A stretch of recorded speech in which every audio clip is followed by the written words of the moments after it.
Makabansa 2, Quarter 2, Week 8, Day 4.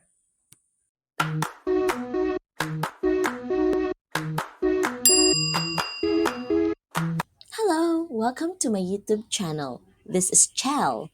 Please share, like, and subscribe. Thank you. Makabansa 2, Quarter 2, Week 8, Day 4.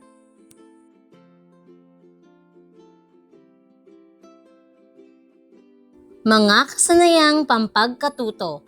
Napahahalagahan ang kultura, material at di material ng kinabibilangang komunidad.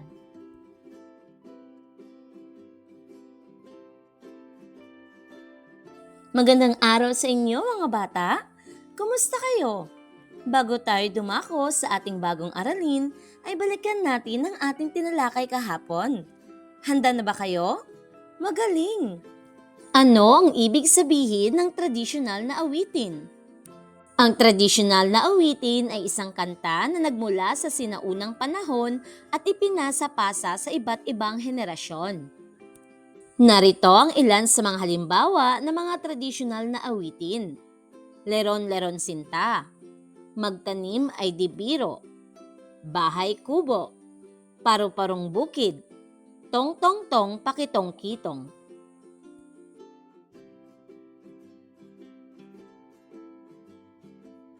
Ang layunin ng ating aralin ay natutukoy ang mga paraan ng pagpapakita ng pagpapahalaga sa kulturang di material katulad ng sayaw, na isasagawa ang mga kilos ng isang tradisyonal na sayaw mula sa kinabibilangang komunidad.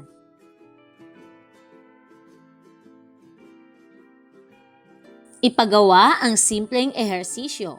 Bumilang ng 8 sa bawat kilos. Una, pag-ikot ng ulo. Kalawa, pag-ikot ng balikat paharap. Ikatlo, pag-ikot ng baywang. Ikaapat, pag-ikot ng tuhod. Ikalima, pag-ikot ng paa. Ikaanim, pag-jogging.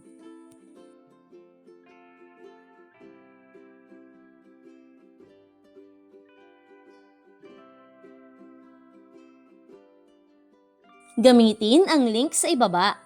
Ipanood sa mga mag-aaral ang sayaw na rabong.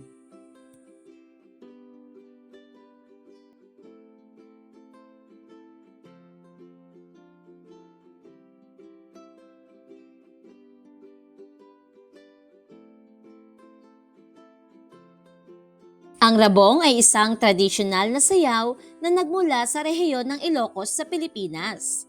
Ang salitang rabong ay nangangahulugang bamboo shoot sa Ilocano. Ito ay nagpapakita ng kasiyahan at pagpapahalaga sa rabong.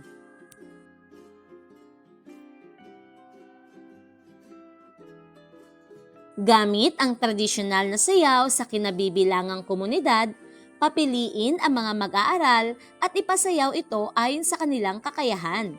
Halimbawa, rabong folk dance. Sundan ang sumusunod. Una, pagsisimula. Ang mga mag-aaral ay nakatayo ng magkaharap. Ang babae ay nasa kanan ng lalaki kapag nakaharap sa manunood.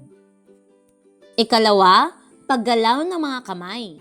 Ang mga mag-aaral ay gumagamit ng mga galaw ng kamay na parang nag-aalaga ng rabong or bamboo shoot. Ang mga kamay ay maaaring itaas, ibaba, na parang nagpapakita ng paglaki ng rabong.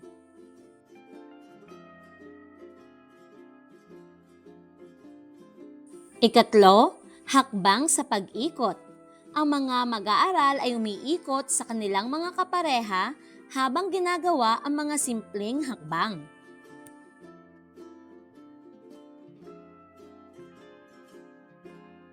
Ikaapat, pagkumpas ng paa. Ang mga hakbang ng paa ay simple at maaaring sundan ng mga mag-aaral. Ang mga mag-aaral ay maaaring gumawa ng hakbang na parang naglalakad sa paligid ng rabong.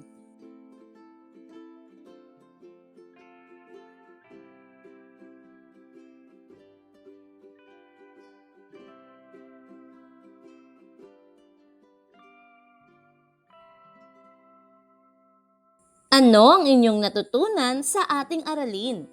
Isulat ito sa inyong kwaderno.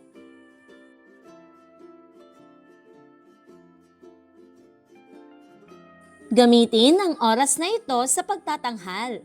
Gamitin ang rubric sa pagtataya ng pagtatanghal ng mga mag-aaral. Kung kulang ang oras ay maaaring ituloy ito kinabukasan. Narito ang rubrics na gagamitin sa pagtatanghal. Kategorya, pagganap, koreografiya, pagkakaisa ng grupo, pagkumpas at tempo.